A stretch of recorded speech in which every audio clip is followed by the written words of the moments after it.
नमस्कार दोस्तों, आपका मेरे चैनल में स्वागत है। आज मैं आपको मंगलवार की व्रत कथा सुनाने जा रही हूँ। अगर आपको ये कहानी पसंद आए तो कमेंट बॉक्स में हनुमान जी की जय अवश्य लिखिए। साथ ही अगर आपने अभी तक मेरे चैनल को सब्सक्राइब नहीं किया तो सब्सक्राइब कर लीजिए और बेल आइकॉन पर क्लिक जरूर कीजिए, जिससे हमारे वीडियो के नोटिफिकेशन आपको मिलते रहें। कुंडलपुर नामक एक नगर था। उसमें नंदा नामक एक ब्राह्मण रहता था। भगवान की कृपा से उसके पास सब कुछ था, फिर भी वह दुखी था। इसका कारण यह था कि ब्राह्मण की स्त्री सुनंदा के कोई संतान नहीं थी।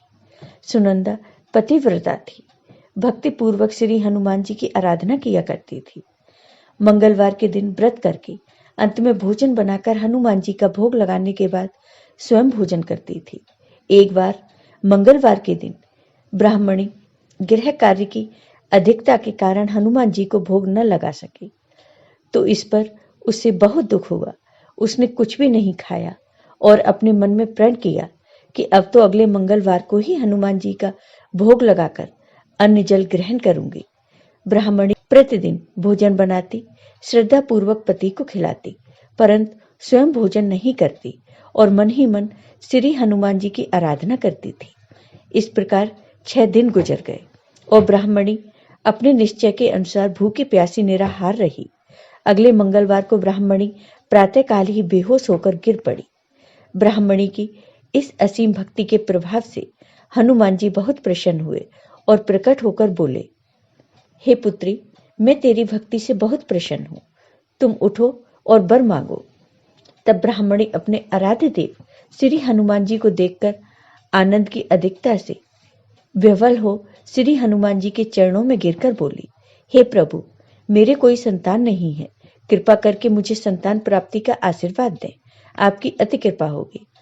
हनुमान जी बोले, तेरी इच्छा पूर्ण होगी, तेरे एक कन्या पैदा होगी, उसके अष्टांग प्रतिदिन सोना दिया करेंगे। इस प्रकार कहकर हनुमान जी अंतर ध्यान हो गए। ब्राह्मणी बहुत खुश हुई और यह समाचार उसने अपने पति को सुनाया। ब्राह्मण देव कन्या का वरदान सुनकर कुछ दुखी हुए, परंतु सोना मिलने की बात सुनी तो वह बहुत प्रसन्न हुए। विचार किया कि ऐसी कन्या के साथ मेरी निर्धनता भी समाप्त हो जाएगी। हनुमान जी की कृपा से वह ब्राह्मणी गर्भवती हुई और 10वें महीने में उसे एक बहुत ही सुंदर पुत्री की प्राप्ति हुई। यह बच्ची अपने माता पिता के घर में ठीक उसी तरह बढ़ने लगी जिस प्रकार शुक्ल पक्ष का चंद्रमा बढ़ता है। 10वें दिन ब्राह्मण ने उस बालिका का नामकरण संस्कार कराया। उसे कुल पुरोहित ने उस बालिका का नाम रत्नावली रखा, क्योंकि यह कन्या सोना प्रदान किया करती थी। इस कन्या ने पूर्व जन्म में बड़े ही विधान से मंगल देव का व्रत किया था। रत्नावली का अष्टांग बहुत सा सोना देता था। उस सोने से ब्राह्मण बहुत ही धनवान हो गया। अब ब्राह्मणी भी बहुत अभिमान करने लगी थी। समय बीतता गया। अब रत्नावली 10 वर्ष की हो चुकी थी। एक दिन जब ब्राह्मण प्रसन्नचित्त था, तब ब्राह्मणी ने अपने पति से कहा, मेरी पुत्री रत्नावली विवाह के योग्य हो गई है, आप कोई सुंदर तथा योग्य वर देकर इसका विवाह कर दें। यह सुनकर ब्राह्मण बोला, अभी तो रत्नावली बहुत छोटी है। तब ब्राह्मणी बोली, शास्त्रों की आज्ञा है कि कन्या 8वें वर्ष में गौरी, 9 वर्ष में रोहिणी, 10वें वर्ष में कन्या, इसके पश्चात रजस्वला हो जाती है। गौरी के दान से पाताल लोक की प्राप्ति होती है, रोहिणी के दान से वैकुंठ लोक की प्राप्ति होती है, कन्या के दान से इंद्रलोक में सुखों की प्राप्ति होती है। अगर हे पतिदेव रजस्वला का दान किया जाता है तो घोर नरक की प्राप्ति होती है। इस पर ब्राह्मण बोला, अभी तो रत्नावली मात्र 10 वर्ष की ही है, मैंने तो 16 साल की कन्याओं के विवाह कराए हैं, अभी जल्दी क्या है। तब ब्राह्मणी बोली, आपको तो लोभ अधिक हो गया है। शास्त्रों में कहा गया है कि माता पिता और बड़ा भाई रजस्वला कन्या को देखते हैं तो वह अवश्य नरकगामी होते हैं। तब ब्राह्मण बोला, अच्छी बात है, कल मैं अवश्य योग वर की तलाश में दूत भेजूंगा। दूसरे दिन ब्राह्मण ने अपने दूत को बुलाया और आज्ञा दी कि जैसी सुंदर मेरी कन्या है वैसा ही सुंदर वर उसके लिए तलाश करो। दूत अपने स्वामी की आज्ञा पाकर निकल पड़े। एक नगर में उन्होंने एक सुंदर लड़की को देखा। यह बालक एक ब्राह्मण परिवार का बहुत गुणवान पुत्र था। इसका नाम सोमेश्वर था।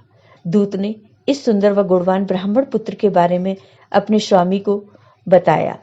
ब्राह्मण को भी सोमेश्वर अच्छा लगा और फिर शुभ मुहूर्त में विधि पूर्वक कन्यादान करके ब्राह्मण ब्राह्मणी संतुष्ट हुए। परंतु ब्राह्मण के मन तो लोभ समाया हुआ था। उसने कन्यादान तो कर दिया, पर वह बहुत खिन्न भी था। उसने विचार किया कि रत्नावली तो अब चली जाएगी और मुझे इससे जो सोना मिलता था वह भी अब नहीं मिलेगा। मेरे पास जो धन था कुछ तो इसके विवाह में खर्च हो गया और जो शेष बचा वह भी कुछ दिनों के पश्चात खत्म हो जाएगा। मैंने तो इसका विवाह करके बहुत बड़ी भूल कर दी है। अब कोई ऐसा उपाय हो कि रत्नावली मेरे घर ही बनी रहे, अपनी ससुराल न जाए। लोभ रूपी राक्षस ब्राह्मण के मस्तिष्क पर छाता जा रहा था। रात भर अपनी सैया पर बेचैनी से करवटें बदलते बदलते उसने एक बहुत ही क्रूर निर्णय लिया। उसने विचार किया कि जब रत्नावली को लेकर उसका पति सोमेश्वर अपने घर के लिए जाएगा तो वह मार्ग में छिपकर सोमेश्वर का वध कर देगा और अपनी लड़की को अपने घर ले जाएगा, जिससे नियमित रूप से उसे सोना भी मिलता रहेगा और समाज का कोई मनुष्य उसे दोष भी नहीं दे सकेगा। प्रातःकाल हुई तो ब्राह्मण ब्राह्मणी ने अपने जमाई तथा लड़की को बहुत सारा धन देकर विदा किया। सोमेश्वर अपनी पत्नी रत्नावली को लेकर ससुराल से अपने घर की तरफ चल दिया। ब्राह्मण महालोभ के वशीभूत हो अपने मति खो चुका था। पाप पुण्य को उसे विचार न रहा। अपने भयानक व क्रूर निर्णय को कार्य रूप देने के लिए उसने अपने दूत को मार्ग में अपने जमाई का वध करने के लिए भेज दिया था, ताकि रत्नावली से प्राप्त होने वाला सोना उसे हमेशा मिलता रहे और वो कभी निर्धन न हो। ब्राह्मण के दूत ने अपने स्वामी की आज्ञा का पालन करते हुए उसके जमाई सोमेश्वर का मार्ग में ही वध कर दिया। समाचार प्राप्त कर ब्राह्मण मार्ग में पहुंचा और रुदन करती अपनी पुत्री रत्नावली से बोला, हे पुत्री, मार्ग में लुटेरों ने तेरे पति का वध कर दिया है।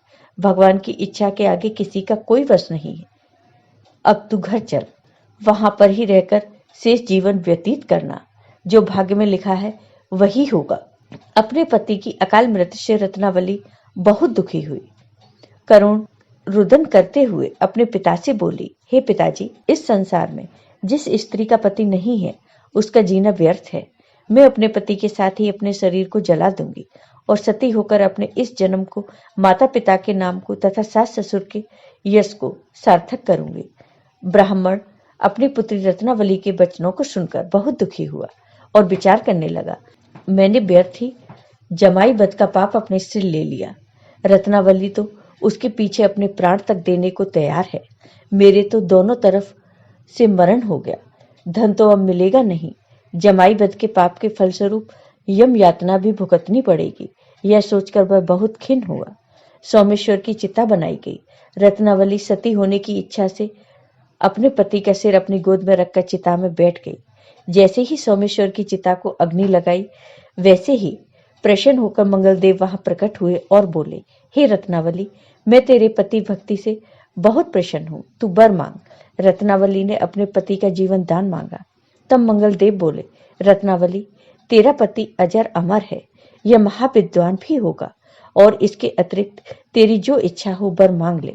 तब रत्नावली बोली, हे ग्रहों के स्वामी, यदि आप मुझ पर प्रसन्न हैं तो यह वरदान दीजिए कि जो भी मनुष्य मंगलवार के दिन प्रातःकाल लाल पुष्प लाल चंदन से पूजा करके आपका स्मरण करे, उसको रोग व्याधि न हो, स्वजनों का कभी वियोग न हो, सर्प अग्नि तथा शत्रुओं का भय न रहे। जो स्त्री मंगलवार का व्रत करे वह कभी विधवा न हो। मंगलदेव तथास्तु कहकर अंतर्ध्यान हो गए। सोमेश्वर मंगलदेव की कृपा से जीवित हो उठा। रत्नावली अपने पति को पुनः प्राप्त कर बहुत प्रसन्न हुई और मंगलदेव का व्रत प्रत्येक मंगलवार को करके व्रतराज और मंगलदेव की कृपा से इस लोक में सुख ऐश्वर्य को भोगते हुए अंत में अपने पति के साथ स्वर्गलोक को चली गई। जय हो हनुमान जी की, जय हो मंगलदेव की। आपको ये वीडियो पसंद आया हो तो कमेंट बॉक्स में कमेंट करके जरूर बताइए। साथ ही मेरे वीडियो को ज्यादा से ज्यादा शेयर करिए। धन्यवाद।